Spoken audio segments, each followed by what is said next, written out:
할렐루야. 네.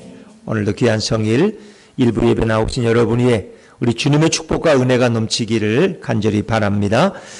자, 오늘은 왜 찬양받기에 합당하신가 이런 제목으로 함께 은혜 나누기를 원합니다. 좀 지난 얘기지만 이동통신 분야에서 KTF가 한때 선두를 달릴 때가 있었습니다.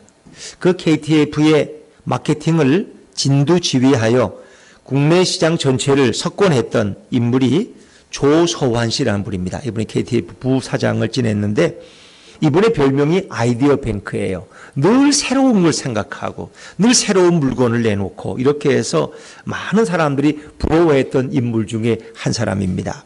이분이 애경에 근무할 때 샴푸와 린스를 하나로 결합한 상품을 만들어서 히트를 쳤다 그럽니다. 또 20세 때의 그 건강한 치아를 몇 세까지? 80세까지 그대로 유지하는 치약이 뭐예요?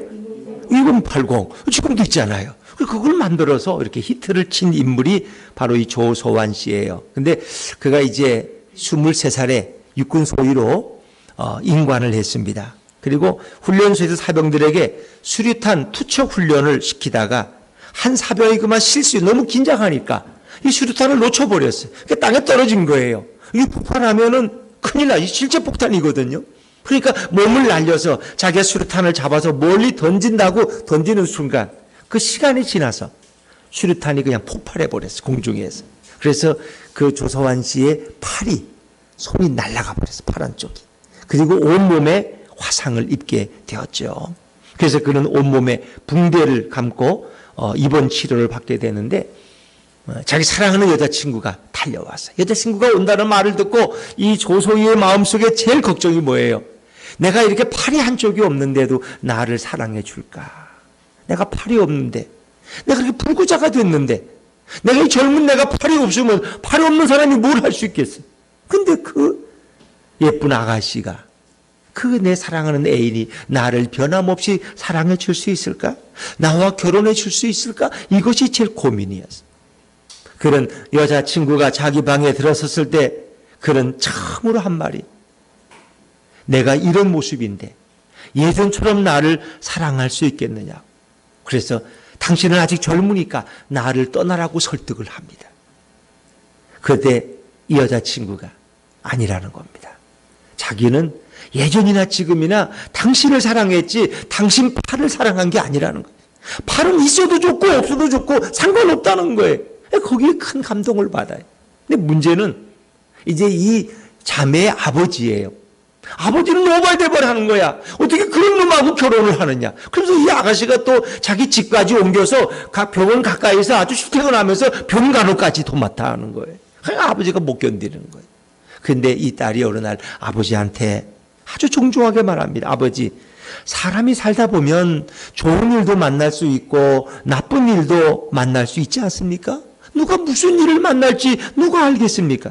만약 아버지가 공사장에서 일하다가 사고로 파란 쪽을 잊어버린다면 엄마가 어떻게 하면 좋겠어요? 나는 저 불구하고 못 산다고 엄마가 집을 나가서 아버지하고 이혼하고 다른 사람하고 재혼하면 좋겠어요? 아니면 엄마가 내 사랑하는 사람인데 그래서 옆에서 병간호를 하고 아빠를 여전히 사랑하는 게 좋겠어요? 그러니까 그 말은 할 말이 없는 거예요. 팔이 하나 없다고 아내가 떠나면 이거 말이 안 되잖아요. 그래서 결국은 허락을 했다는 거예요. 근데 이 조서환 씨는 이제 여러 가지 우여곡절이 많아요. 뭐 그 얘기를 다 할 수는 없지만은 처음에 애경에 들어갈 때도 뭐 성적도 좋고 학교도 좋고 다 좋아서 다 흠잡을 데가 없는데 결국 한 가지가 뭐예요? 불구자라는 거예요. 저 불구자를 어떻게 합격시키느냐. 그래서 불합격이에요. 근데 이분이 그 면접위원들에게 다시 들어가서 하는 거예요. 나는 나라를 위해 싸우다가 결국 훈련병들을 위해서 지도하다가 이런 일을 당한 나라는 당신들은 나라가 없느냐? 당신들은 애국하지 않느냐? 내가 다른 짓 하다가 한 것도 아니고 나라를 위해서 싸우다가 이렇게 됐는데 어떻게 이런 회사라면 나는 안 들어오는 게 좋겠다. 이렇게 해갖고 발포도 차고 나왔다는 거예요. 그런데 오히려 그 회사가 그 사장이 저런 사람을 안 뽑으면 어떤 사람을 뽑느냐. 저 애국자를 뽑아야지. 그래서 애경에 들어가게 된 계기가 그래요. 나중에 이제 KTF까지 가서 이렇게 부사장으로 정말 많은 히트를 치는데, 그가 뭔가 늘 새로운 일을 할 때마다 그는 늘 생각하는 것이 내 아내에게 빚을 갚아야 된다. 나 같은 불구자를 사랑해주고 결혼해준 내 아내를 행복하게 해주지 않으면 내 인생은 의미가 없다는 거예요. 그래서 그는 늘 새로운 일에 부딪힐 때마다 아내를 생각하고, 아내에게 사랑의 빚을 갚기 위해서, 아내에게 행복을 주기 위해서 그렇게 더 노력하면 아이디어가 쏟아지고 막 없던 힘이 쏟아져 나온다는 거예요. 그래서 그는 많은 사람에게 부러움을 받는 그런 아이디어 뱅크로 살아갈 수 있었던 것입니다. 여러분, 그렇습니다. 우리도 정말 예수님을 생각하면 내 자신이 어떤 존재인지를 알게 됩니다. 내가 주님과 어떤 관계인가? 예수님이 나에게 어떤 사랑을 베푸셨고 나는 주님을 위해서 어떤 삶을 살아야 되는가, 이것을 우리는 생각하게 되는 것입니다. 지난주 이어서 사도 요한은 반모섬에 유배되어 있다 그랬습니다. 그의 고민과 아픔은 로마에 의한 황제 숭배에 의해서 그는 강요당하고, 그를 거부하는 자들은 대대적인 숙청과 체포와 핍박이 시행되고 있던 그런 상황에 살고 있었습니다. 사도 요한은 답답했어요. 로마 황제의 핍박은 하루 이틀에 끝나는 것이 아니라 몇 년, 몇십 년 계속되어지니까 이런 핍박과 이런 고난에 당해낼 사람이 얼마나 될지, 주님이 언제 오셔서 우리를 영원한 천국으로 인도하실지, 우리를 핍박하는 로마를 언제 무너뜨리실지, 교회는 언제까지 힘겨운 싸움을 버텨가야 되는지, 그의 마음속에 이런 의심과 이런 두려움도 생겨나기 시작했습니다. 그런데 어느 날 주일에 성령이 그에게 감동되었고 그는 천사들에 의해서 하늘로 올라가는 경험을 하게 됩니다. 계시록 4장 1절 말씀 우리 한번 자막해서 읽어볼까요? 같이 읽습니다. 시작. 이일 후에 내가 보니 하늘에 열린 문이 있는데 내가 들은 바 처음에 내게 말하던 나팔 소리 같은 그 음성이 이르되 이리로 올라오라. 이후에 마땅히 일어날 일들을 내가 내게 보이리라 하시더라. 이리로 올라오라. 그래서 그는 천상의 예배를 경험하게 됩니다. 천상에 하나님의 보좌가 있고 어린 양 예수가 있고 거기 네 생물과 24 장로들이 있고 수천 수만의 천사들이 그 하나님과 예수님을 찬양하는 그 놀라운 광경을 보게 되는 거예요. 얼마나 좋았을까? 그렇죠? 그 모습을 보면서 그가 그것을 하나하나 다 기록했어요. 앞으로 일어날 일들을 내게 보이리라. 교회가 이렇게 핍박받다가 쓰러지는 것이 아니라, 성도들이 고난받다가 다 멸망하는 것이 아니라 진정한 승리하는 그 미래를 내가 너에게 보여줄 것이다 말씀하신. 자, 이제 그는 천상에 올라가서 무엇을 보았을까요? 자, 계시록 5장 1절 말씀 그 다음에 한 장 건너뛰어서 계시록 5장 1절 같이 보죠. 시작. 내가 봄에 보좌에 앉으신 이의 오른손에 두루마리가 있으니 안팎으로 쏟고 7인으로 봉하였더라. 그 로마 시대에는 특별히 어떤 왕이 내리는 조서 같은 거는 인봉을 해요. 함부로 누가 뜯을 수가 없어. 그때 7개로 인봉을 하면은 이거는 함부로 뜯었다가 다시 닫을 수가 없는, 절대로 볼 수 없는 아주 비밀의 문서죠. 그러니까 이렇게 두루마기라는 책이 보이는데 그것은 7인으로 봉했기 때문에 함부로 뜯을 수 없는 거예요. 이것은 바로 미래에 일어날 모든 일을 하나님이 직접 기록하는 거예요. 그리고 하나님이 오른손에 쥐고 계시는데 거기에는 이 모든 역사의 심판과 구원 그리고 이루어질 모든 종말의 사건이 그 두루마리에 그대로 기록되어 있습니다.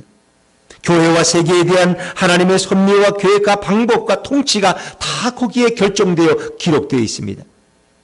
그래서 그것들은 그 책에 기록된 대로 결정되고 진행됩니다. 인간 역사의 모든 미래는 하나님의 손안에 달려있는 것입니다. 지금 악한 세력이 아무리 강할지라도, 악한 세력이 지상에 있는 하나님의 백성들을 공격할지라도 역사는 누구의 손에? 하나님의 손에 있다는 것입니다. 누군가 이 두루마리에 인봉된 것을 열어야 합니다. 그런데 사도 요한이 보니까 그 인봉된 두루마기를 열 자가 없다는 것입니다. 너무나 안타깝고 너무나 답답해서 사도 요한은 크게 울었습니다. 자, 계시록 5장 2절부터 4절까지 자막에서 읽어보죠. 시작. 또 봄에 힘있는 천사가 큰 음성으로 외치기를 누가 그 두루마리를 펴며 그 인을 떼기에 합당하냐 하나 하늘 위에나 땅 위에나 땅 아래에 능히 그 두루마리를 펴거나 보거나 할 자가 없더라. 그 두루마리를 펴거나 보거나 하기에 합당한 자가 보이지 아니하기로 내가 크게 울었더라. 아멘. 그렇습니다. 누가 과연 이 두루마기 임봉을 떼어서 역사의 비밀을 공개하고 고난받는 그리스도인들에게 승리의 확신과 용기를 줄 수 있을까? 근데 아무도 그걸 열 자가 없어요. 과연 누가 사탄의 세력을 무찌르고 하나님이 통치하는 정의의 나라를 만들 것인가? 너무 답답해서 사도 요한은 그걸 바라보면서 그걸 뗄 자가 없는 것을 너무 안타까워서 그는 크게 눈물을 흘리며 통곡했다 그랬습니다. 사랑하는 여러분, 하나님께서 처음 인간을 창조하셨을 때는 인간과 하나님의 사이에는 어떤 어두움의 그림자도 존재하지 않았습니다. 모든 것은 너무나 분명하고 너무나 확실했어요. 불확실성이라는 건 없었어요. 하나님은 인간들에게 모든 것을 말씀하셔. 인간들은 언제나 궁금할 때 하나님께 묻고 하나님의 뜻을 깨달을 수 있었어요. 인간을 향한 하나님의 사랑에는 조금의 의심도 통할 수 없었습니다. 인간 또한 하나님의 방법과 계획을 전적으로 신뢰했습니다. 그러나 인간이 범죄하여 타락한 이후에 하나님은 더 이상 당신의 마음과 계획을 인간에게 맡기실 수 없었습니다. 인간도 더 이상 하나님을 신뢰하지 않았습니다. 하나님을 모르는 인간들은 자신의 추측과 운명에 맡기는 삶이 되었고 늘 미래가 불안하고 두려웠습니다. 내게 내일 무슨 일이 일어날지 내일을 모르기 때문에 무엇 하나 확실하고 분명한 것이 없었어요. 하나님과의 소통과 관계가 단절된 인간들은 하루하루를 비참하게 살다가 예수도 모른 채 지옥에 떨어지는 존재가 되었습니다. 오늘 사도 요한이 이 천상의 광경을 보고 두루마리에 이를 뗄 자가 없어서 안타깝게 울고 있을 때 한 장로가 나타나 말했습니다. 여기서 말하는 건 24장로입니다. 하나님의 보좌에서 하나님을 모시는 그 24장로라는 것은 구약의 12지파와 신약의 12제자를 상징하는 그런 숫자입니다. 5절 후반절에 보니까 울지 말라. 유다 지파의 사자 다윗의 뿌리가 이겼으니 그 두루마리와 그 7인을 떼시리라 하더라. 할렐루야. 울지 말라. 유다 지파의 사자. 유다 지파의 별명이 원래 사자예요. 야곱이 그 12아들을 축복할 때 넷째 아들 유다에게는 너는 사자 새끼가 될 것이다. 바로 유다의 지파 가운데 오시는 분이 누구예요? 우리의 메시아 예수 그리스도인 줄로 믿습니다. 그렇습니다. 사도 요한은 이제 궁금하게 여기면서 다시 보니 보좌와 네 생물과 장로들 사이에 한 어린 양이 서 계셨습니다. 자, 우리 6절, 오늘 본문 6절 말씀을 다시 한번 읽어보죠. 시작. 내가 또 보니 보좌와 네 생물과 장로들 사이에 한 어린 양이 서 있는데 일찍이 죽임을 당한 것 같더라. 그에게 7뿔과 7눈이 있으니 이 눈들은 온 땅에 보내심을 받은 하나님의 7 영이더라. 아멘. 사도 요한은 어린 양 예수를 보는 순간 그분에게서 십자가의 고난의 흔적을 발견했습니다. 왜? 일찍이 죽임을 당한 것 같더라. 그분의 몸에서, 그분의 모습에서 일찍 죽임을 당한, 고난을 당한 표식을, 죽임당했던 표식을 발견할 수 있었다는 것입니다. 어린 양 예수는 십자가에서 죽으셨지만 사단의 세력을 무릎 꿇리시고 사망 권세를 깨뜨리시고 승리하여 이기셨기에 그 두루마리의 임봉을 뗄 자격을 갖추신 분이 바로 우리 어린 양 예수님이셨어요. 그리고 어린 양 예수님이 보좌에 앉으신 이의 오른손에서, 다시 말하면 하나님의 오른손에서 그 두루마리를 취하셨다고 성경은 말씀합니다. 자, 우리 7절과 8절 말씀 이어보죠. 7절과 8절입니다. 시작. 그 어린 양이 나와서 보좌에 앉으신 이의 오른손에서 두루마리를 취하시니라. 그 두루마리를 취하심에 네 생물과 24장로들이 그 어린 양 앞에 엎드려 각각 검은고와 향이 가득한 금 대접을 가졌으니 이 향은 성도의 기도들이라. 아멘. 두루마리를 취하신 어린 양께 모든 권세와 능력이 주어졌습니다. 네 생물은 하나님의 보좌를 둘러싼 생물인데 사자와 송아지와 사랑과 독수리를 가리킵니다. 언젠가 한번 설명할 기회가 있겠죠. 24장로는 설명드린 대로 그대로입니다. 근데 네 생물과 24장로가 그 어린 양께 엎드려 경배한다는 거예요. 그 어린 양 예수가 바로 그 네 생물과 24장로로부터 경배를 받는 위치에 서셨다는 거예요. 어린 양 예수님은 누구예요? 바로 하나님이십니다. 그분은 모든 신적 본성과 능력을 가지고 계십니다. 6절에 어린 양에게 7불, 7불은 힘과 능력입니다. 그리고 7눈은 예리한 통찰력과 지식과 완전한 성령을 가리킵니다. 그 어린 양 예수님은 모든 예리한 지식과 통찰력과 완전한 성령을 가지고 계셨고, 그리고 그에게는 위대한 힘과 능력이 그에게 함께 있었다는 것입니다. 예수님은 아버지 하나님으로부터 모든 세상을 다스릴 권세를 받으셨습니다. 두루마기를 떼시기에 합당한 분으로 두루마리를 취하시는 순간에 예수님께서는 하늘 아버지를 대신해서 모든 세상을 심판하고 다스리고 통치하실, 그리고 모든 인간을 구원할 그 권세를 위임받으신 것입니다. 마태복음 28장 18절에 보니까 예수님이 뭐라 그랬어요? 하늘과 땅의 모든 권세를 내게 주셨으니, 누가? 하늘 아버지가 하늘과 땅의 모든 권세를 아버지께서 내게 맡기셨다는 것. 요한복음 14장 3절에 보니까 저녁 먹는 중 예수는 아버지께서 모든 것을 자기 손에 맡기신 것과, 아버지께서 자기에게 모든 것을 다스릴 권세를 맡기신 것과, 자기가 하나님께로부터 왔다가 다시 하나님께로 돌아가실 것을 아셨다고 성경은 말씀합니다. 자, 오늘 이 본문에 가장 많이 등장하는 단어가 어린 양입니다. 오늘 읽은 본문에 어린 양이 혹시 몇 번이나 등장하는지 아세요? 쉬어봐야 알죠. 어떻게 압니까, 여러분이? 5번, 5번. 어린 양. 어린 양을 보니 어린 양 같은 이가 서 있더라. 그가 일찍 죽임을 당한 것 같더라. 일찍 죽임을 당하시는 어린 양이 이렇게 설명합니다. 죽임을 당하신 어린 양. 이 성경에서 예수님을 가장 잘 표현하는 이미지가 뭐예요? 어린 양이에요. 어린 양. 어린 양. 어린 양의 죽음은 십자가와 연결되어 있습니다.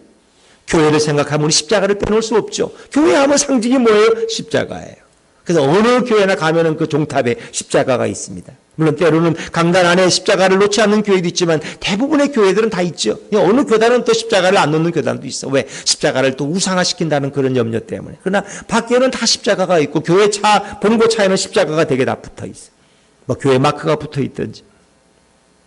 여러분, 바로 교회는 십자가입니다. 근데 그 십자가는 어린 양 예수가 우리를 위해서 그 십자가에서 피 흘리시고 고난당하시고 죽으셨다가 3일 만에 부활하신 것을 상징하지 않습니까?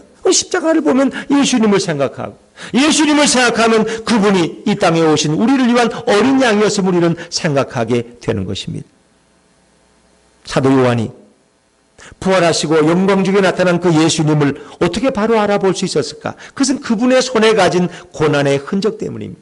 예수님이 부활하신 후에 이제 신령한 몸을 입으셨어요. 엠마오로 갈 때도 제 아들은 예수님을 알아보지 못했죠. 한참 같이 걸어가고 대화도 했지만 잘 몰랐어요. 저녁 먹는 자리에서 예수님이 떡을 떼어줄 때 그들은 그때서야 눈이 열려서 예수님인 줄 알았어요. 근데 제 아들이 이제 숨어있는 다락방에 예수님이 오셨는데 문을 열고 오신 것이 아니라 신령한 몸으로 변했기 때문에 그냥 벽을 뚫고 들어오신 거예요. 그냥 그분은 이미. 그 외에 이 땅에 계실 때 그때도 하나님이셨지만 그때는 인성과 부활하기 전에 그 인성의 모습을 가지고 계셨기 때문에 그분은 한 군데만 존재할 수 계셨어요. 그러나 그분이 부활한 후에는 신령한 몸이 되어서 어디든지 동시에 계실 수 있었고 어디든지 가실 수 있었어요. 그런데 그분이 나타났는데 결국 지 아들은 이제 그분을 알아보죠. 근데 나중에 왔던 도마가 그걸 의심합니다. 나는 그걸 못 믿겠다. 결국 예수님이 어떻게 해요? 너가 내 손에 못자국을 보고 내 허리에 창자국을 보고 그리고 믿는 자가 되라. 보지 않고 믿는 자가 더 복되다 하시면서 그렇게 말씀하시죠. 오늘 예수님이 이렇게 어린 양 같은 이가 서 있는데 어떻게 어린 양이라고 여겼을까? 그 손에 못자국을 그리고 고난의 흔적을 사도 요한은 보았을 것입니다. 그래서 그는 그렇게 확신했습니다. 화니 크리스비가 작사한 주가 맡긴 모든 역사라는 그 찬송 가사에 보면 놀라운 고백이 있죠. 주가 맡긴 모든 역사 힘을 다해 마치고 밝고 밝은 그 아침을 맞을 때 요단강을 건너가서 주의 손을 붙잡고 기쁨으로 주의 얼굴 배우리. 나의 주를 내가 그의 곁에 서서 배우며 나의 주를 손에 뭐를 보아 알겠네? 못자국을 보아 알겠네. 찬송 240장이죠. 손에 못자국을 보아 알겠네. 천국에서 만나는 그 예수님은 아직도 손에 못자국을 그대로 가지고 계실 것이다. 그 고난의 흔적을. 그렇게 사도 요한은 그 예수님을 바로 알아볼 수 있었습니다. 바로 어린 양 예수. 여러분, 그분이 사자와 같은 모습으로 나타날 수 있지만 왜 예수님은 어린 양의 모습으로 하나님의 보좌 앞에 섰을까? 어린 양은 역사 속에 계속 반복되는 구원의 중심이기 때문에. 여러분, 6월절 어린 양을 생각해 보세요. 애굽에서 나올 때 10번째 재앙은 장자의 죽음이에요. 이스라엘 가정에서는 이제 어린 양을 잡아서 그 피를 문설주와 임방에, 다시 말하면 현관문과 기둥에 발랐더니 죽음의 사자가 그 밤에 그 이스라엘 집의 가정들은 다 뛰어넘었어요. 장자가 죽지 않아 살았어. 그러나 그 사실을 모르는 애굽의 바로의 장자는 죽었습니다. 그 신하들의 장자가 다 죽었고 심지어 그 가축들의 초태생 처음 난 것까지도 다 죽었습니다. 바로 그 어린 양의 피, 그것이 우리를 살리는 것이었습니다. 그래서 6월절이라는 말은 패스오버, 뛰어넘나, 집을 뛰어넘는다는 것입니다. 희생당한 어린 양의 피가 이스라엘 장자들을 죽음의 자리에서 살려냈습니다. 바로 예수님의 보혈은 오늘 저와 여러분을 죽음의 자리에서 살려내는 줄로 믿습니다. 그래서 6월절 어린 양으로 주님은 오신 것입니다. 또한 예수님은 속죄양의 어린 양의 모습으로 이 땅에 오셨습니다. 구약의 백성들이 범죄할 때마다 암염소나 어린 양을 잡아서 하나님의 제단 앞에 피를 바치는 것입니다. 번제단 4개의 뿔에 그 피를 바르는 것입니다. 범죄할 때마다 어린 양을 잡아 피를 흘림으로써 죄사함을 얻는 것입니다. 물론 이것 자체가 효력이 있는 것이 아니라 예수님이 오셔서 하실 일을 미리 구약에서 우리에게 예표하고 그림자로 보여주고 있는 것입니다. 예수님은 또한 희생양으로 오셨습니다. 1년에 한 번 속죄일, 우리가 새벽기도 때 보니까 7월 10일이에요. 7월 10일 대속죄일에 대제사장이 지성소에 들어가서 결국 백성을 위해서 그 죄의 값을 치르는 그런 피를 지성소에 뿌리는 것이죠. 그래서 모든 백성의 죄를 용서받는 예식인데, 이제 그와 동시에 아사셀 양이라고 부르는 한 희생양을 붙들어다가 그 머리 위에 안수하고, 그리고 온 백성의 죄를 안수할 때에 그 양에게 전가시켜서 그 양을 광야로 돌려보냅니다. 그럼 그 양은 이 광야를 헤매다 결국 절벽에 떨어져서 죽는 것입니다. 그러므로 이스라엘 백성의 죄가 용서받는, 그것은 바로 이 땅에 오시는 예수님의 죽음을 우리에게 미리 보여주고 있는 것입니다. 어린 양 예수님의 희생을 통해서 온 인류의 죄가 용서받을 것을 우리에게 보여주고 있습니다. 그래서 예수님이 이 땅에 오셨을 때 사도 요한은 예수님을 가리켜서 뭐라 그래요? 세상 죄를 지고 가는 하나님의 어린 양이로다. 보라, 세상 죄를 지고 가는 하나님의 어린 양이라고 소리쳤습니다. 여러분, 구원은 그냥 오는 것이 아닙니다. 누군가의 희생을 통해서 구원이 오는 것입니다. 그분이 바로 어린 양 예수 그리스도십니다. 어린 양 예수님의 희생하심으로 그 피로 사람들을 사서 구원하셨고, 하나님께 그 영혼들을 드림으로 나라와 제사장들로 삼아 땅에서 우리는 왕노릇하는 축복과 은혜를 경험하게 됩니다. 그러기에 어린 양 예수는 이 땅에서 찬양받기에 합당하신 것입니다. 자, 우리 오늘 11절, 12절 말씀을 다시 한번 본문에서 읽어볼까요? 11절, 12절입니다. 11절, 12절 시작. 내가 또 보고 들음에 보좌와 생물들과 장로들을 둘러선 많은 천사의 음성이 있으니 그 수가 만만이요 천천이라. 큰 음성으로 이르되 죽임을 당하신 어린 양은 능력과 부와 지혜와 힘과 존귀와 영광과 찬송을 받으시기에 합당하도다 하더라. 아멘. 이 죽임을 당하신 어린 양, 그는 자기가 죽임을 당하심으로 그 피로 무엇을 사셨느냐? 바로 사람들의 영혼을 사서 하나님께 드리셨다는 것입니다. 자, 우리 9절 말씀을 또 이어서 볼까요? 9절입니다. 9절 읽어보죠. 시작. 그들이 새 노래를 불러 이르되 두루마리를 가지시고 그 인봉을 떼기에 합당하시도다. 일찍이 죽임을 당하사 각 족속과 방언과 백성과 나라 가운데에서 사람들을 피로 사서 하나님께 드리시고 그랬습니다. 자신이 흘리신 그 피로 사람들을 사서 하나님께 드리신 분이 바로 예수 그리스도십니다. 그래서 내 생물과 24장로들이 그 앞에 엎드려 그 어린 양 예수님을 경배합니다. 그분은 진실로 찬양받기에 합당하신 줄로 믿습니다. 예수님을 이 땅에 보내신 하나님께서는 죽은 자 가운데서 3일 만에 예수님을 일으키심으로 승리하게 하셨고, 그에게 모든 역사를 다스리고 통치하실 권세를 예수님에게 부어 주셨습니다.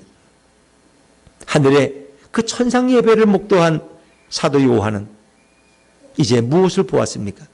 두루마리에 인을 떼기 합당하신 어린 양 예수를 본 사도 요한은 세상의 그 어느 것도 이제 부럽지 않습니다. 세상의 그 어떤 것도 두렵지 않습니다. 왜? 세상에 통치하는 로마의 황제 가이사처럼 보이지만 천상의 보좌에는 바로 우리 하나님과 어린 양 예수님이 계셨기 때문입니다. 위에 계신 분이 아래에 있는 자들을 지배하고 다스린다는 거 아세요? 이 땅을 지배하는 자는 로마의 황제이지만 온 우주를 통치하시는 그분은 바로 보좌에 앉으신 우리 하나님과 어린 양 예수님인 것을 믿으시기를 바랍니다. 그것을 바라보는 순간 사도 요한은 마음이 담대해졌습니다. 이 모든 역사를 주관하시는 분, 악한 자를 심판하고 성도를 구원하실 분이 바로 인을 떼기에 합당하신 분이고 그분이 찬양받기에 합당하신 예수님임을 보았을 때 사도 요한은 너무 기쁨이 충만하고 너무나 행복했습니다. 그의 감격과 기쁨은 세상의 언어로는 표현할 정도가 되지를 못했습니다. 표현할 수가 없었어요. 그렇습니다. 나를 위해 죽으시고 나를 위해 살아나신 그 어린 양 예수를 찬양하는 입술이 되시기를 주의 이름으로 축원합니다. 많은 분들이 예수님을 믿는다고 하면서 정말 예수님이 우리를 위해 죽으신 것은 알아요. 하도 많이 들어서. 그분이 살아난 것도 알아요. 그런데 정말 그분이 나의 죄를 대신해 죽으셨을까? 정말 내가 죄인이고 그리고 내 죄는 씻을 수 없는 추악한 죄인데 그분이 내 죄를 내 대신 치르셨기 때문에 그분이 나 대신 내가 달려야 될 십자가에 죽으시고 내가 당해야 될 고통을 담당하시고 그리고 살아나셔서 나에게 영원한 생명과 천국을 주셨음을 믿는 그런 성도가 되어야 하지 않겠습니까?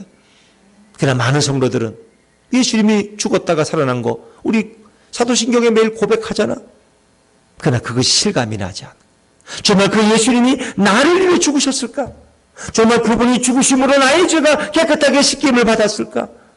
그분이 죽음의 자리에서 부활하심으로 정말 내가 영원한 생명을 얻게 된 것일까?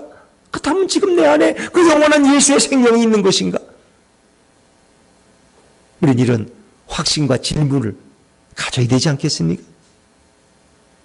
그런데 많은 분들이 아직 그 확신을 갖지 못한다면 내 안에 예수의 생명이 있는 것을 알지 못하고 그냥 습관적으로 이렇게 예수를 믿고 예배하고 찬양하고 돌아가지만 정말 내가 어떤 자리에서 어떤 핍박과 고난을 당하더라도 이 온 역사를 주관하시는 분은 우리 어린 양 예수님이시고 그분이 나를 구원하실 것을 믿고 그분이 모든 사단과 악의 세력을 물리칠 것을 믿기 때문에 조금도 두렵지 않고 그 예수님만을 의지하는 그런 삶을 우리가 살아갈 수 있을까?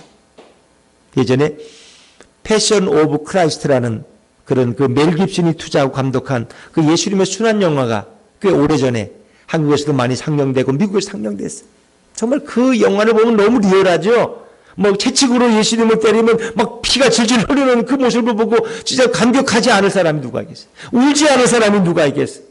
내 죄가 저렇게 예수님이 저렇게 선열한 낭자한 피를 흘릴 정도로 내 죄가 저렇게 크고 추악한 것이구나. 이걸 깨닫고 회개하게 되고 주님을 영접하게 되지 않습니까?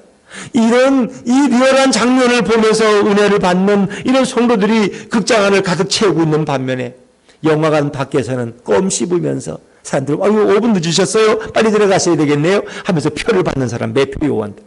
과연 이들에게 이런 감격이 있을까요? 그들은 거기서 변화받지 들어가서 영화를 본 적이 없어. 그런 예수님을 본 적이 없어. 체험한 적이 없어. 역시 그들은 하품만 하고 있어. 영화 끝날 텐데 빨리 안 끝나지? 뭐 사람들 들어오고 나가는 거 보고 그런 교인들이 있을 수 있다는 거. 신전 예배를 통해서 예수님을 만나는 것이 아니라 밖에 서서 스리 역할이나 하고 안내나 하고 그냥 인사나 하고 또 1시간 빨리 끝났네. 다음 예배 또 준비해야지. 이렇게 하는 사람. 예수님을 만나지 못해. 그 어린 양 예수가 나를 위해 고난당하시고 나를 위해 죽으시고 그분의 죽으심으로 내가 살아났다는 이 놀라운 사실을 마음에 품지 않는다면 도대체 그 예수와 나와 무슨 상관이 있냐. 하품만 하는 매표 요한에게 찬양을 하라면 찬양이 나오겠어요? 유행가를 하라면 했지 찬송은 못 부르지. 그렇습니다. 정말 나를 구원하신 그 예수님을 향한 우리의 감사와 은혜가 찬양으로 표현되어야 되지 않을까요? 골고다 언덕 십자가에서 예수님이 피 흘려서 돌아가시면서 7마디의 말씀을 하실 때 밑에서 그 말씀을 들은 사람들은 얼마나 예수님의 그 인류를 위한 그 죽으심이 남의 일 같지 않고 내 일처럼 받아들일 거예요. 그러나 골고다 언덕 저 밑에서 만약 입구에서 정문이나 지키는 병사라면 그가 예수님의 그런 은혜와 그 비밀을 어떻게 알 수 있겠습니까? 그렇습니다.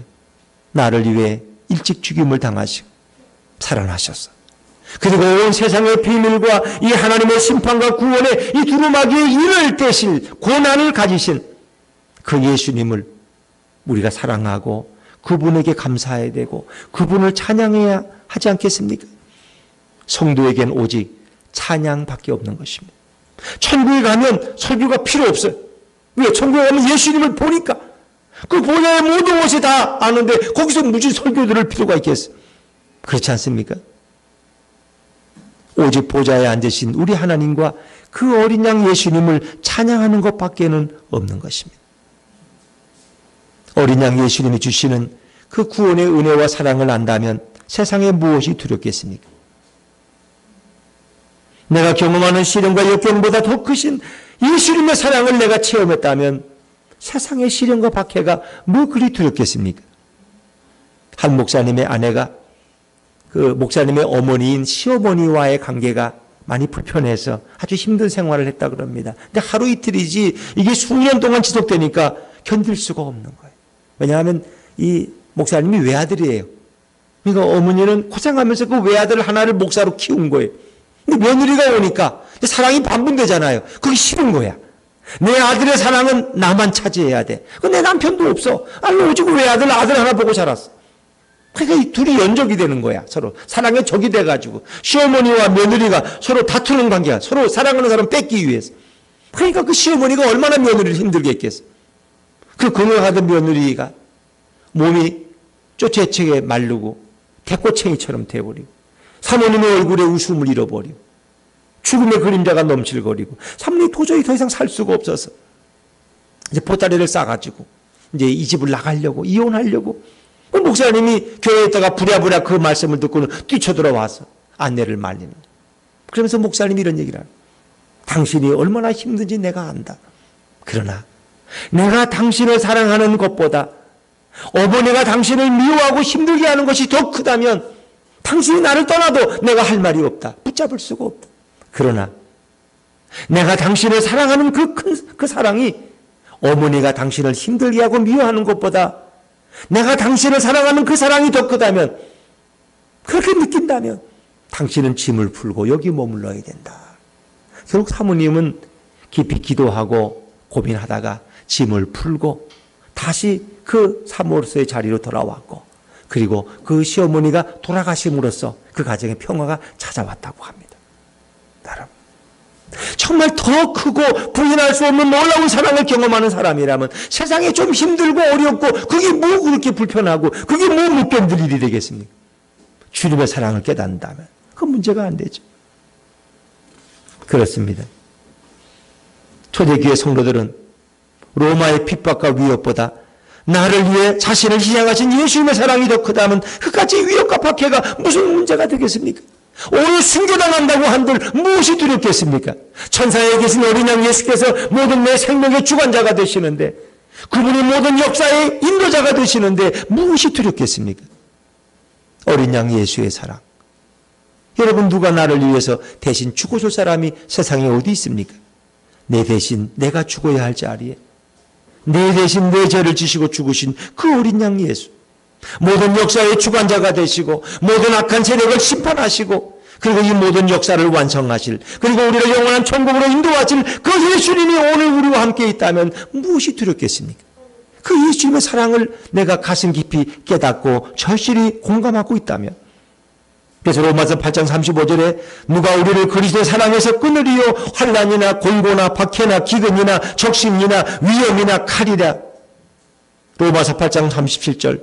그러나 이 모든 일에 우리를 사랑하시는 이로 말미암아 우리가 넉넉히 이기느니라. 할렐루야. 그랬습니다. 그 예수님의 사랑이 더 크고 위대하기 때문에 로마의 박해와 핍박보다 예수님의 사랑이 더 크기 때문에 능히 그들은 인내하고 이겨낼 수 있었다는 것입니다. 우리의 죄를 위해서 나 대신 죽으시고 다시 살아나셔서 나에게 영원한 생명과 구원을 주신 그 예수님을 찬양하고 높여드리는 성도의 삶이 되어야 할 줄로 믿습니다. 예수님을 바라보십시오. 어린 양 예수님을 바라보면 두려움이 사라집니다. 미래의 불안이 떠나갑니다. 어린 양 예수님을 바라보면 그 어떤 위협과 두려움도 문제가 되지 않습니다. 예수님을 나의 주인 삼고 예수님을 나의 왕으로 고백하며 예수님이 인도하시는 그 축복의 미래를 향해서 오늘도 한 걸음 한 걸음 나아가는 복된 성도들, 승리의 성도들 다 되시기를 주의 이름으로 축원합니다. 축원합니다.